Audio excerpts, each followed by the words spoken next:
Polda Metro Jaya resmi menerbitkan surat perintah penghentian penyidikan atau SP3 terhadap kasus dugaan hoaks yang dilakukan oleh Aiman Wicaksono karena menyebut aparat tidak netral di pemilu 2024.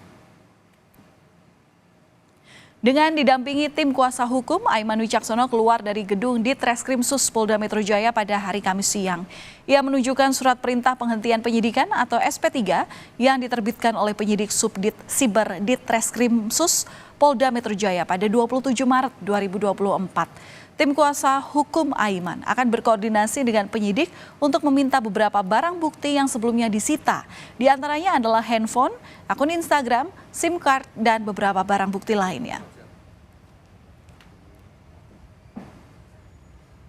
Menurut kami ya, tentu proses-proses seperti ini tidak perlu dilanjutkan karena ini bagian dari proses yang kemudian bisa dijelaskan, bisa diterangkan ya, bukan dijawab dengan proses hukum. Oleh karenanya kita perlu untuk melakukan pendewasaan demokrasi agar proses deliberasi demokrasi di negeri kita ini tetap terjaga.